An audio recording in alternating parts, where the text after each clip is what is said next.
Ahoj, v tomto videu ti ukážem, ako nastaviť pesničku zo Spotify ako zvonenie na iPhone. A vážne, nie je to ako tie podvodné videá. Najprv otvoríme App Store, potom klikneme vpravo dole na hľadať. Vyhľadáme Ringtone Maker a stiahneme druhú aplikáciu v poradí.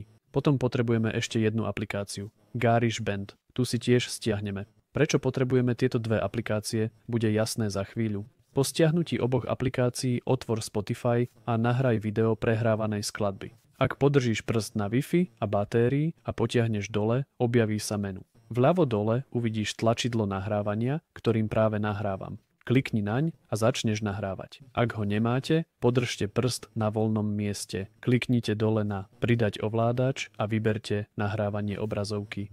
Rýchlo to urobím a hneď sa vrátim. Práve som nahral pieseň. Stačí asi 30 sekúnd, potom kliknite na Spustiť nahrávanie a ukončí sa to. Ďalej spustíme Ringtone Maker, odmietneme sledovanie aplikácií a súhlasíme. Potom klikneme na plus a vyberieme Importovať z videa vľavo hore. Musíte povoliť prístup. U mňa je všetko rozmazané, nechcem ukazovať súkromné videá. Vľavo hore uvidíte aktuálne video, ktoré ste práve nahrali. Vyberieme ho a klikneme na Hotovo. Teraz máme súbor GarageBand na úpravu. Posúvame doprava, kým neuvidíme aplikáciu GarageBand. Najlepšie je nainštalovať to vopred, aby sa ti to zobrazilo a potom na to klikneme tu. Tu klikneme na Pokračovať, znova Pokračovať a potom ideme hore na Moje skladby. Uvidíme súbor, klikneme naň a potom môžeš pristúpiť k mikrofónu, súbor môžeš upraviť. Môžeme kliknúť na Povoliť, ale to nie je dôležité.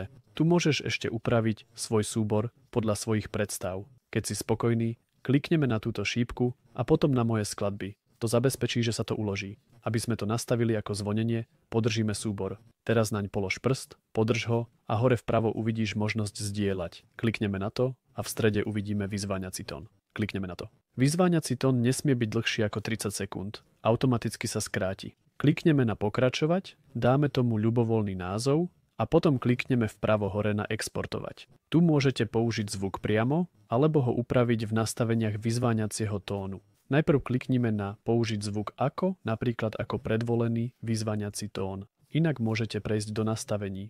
Tu zadáme tóny, klikneme na to a uvidíme položku vyzváňacieho tónu. Klikneme na to, pridáme náš vyzváňací tón a takto ho môžete zmeniť. Počujete to len krátko. Fajn, nemusím riešiť autorské práva. Takto ľahko použijete skladbu zo Spotify ako vyzváňací tón pre iPhone. Ak vám video pomohlo, potešil by ma like. Dovidenia.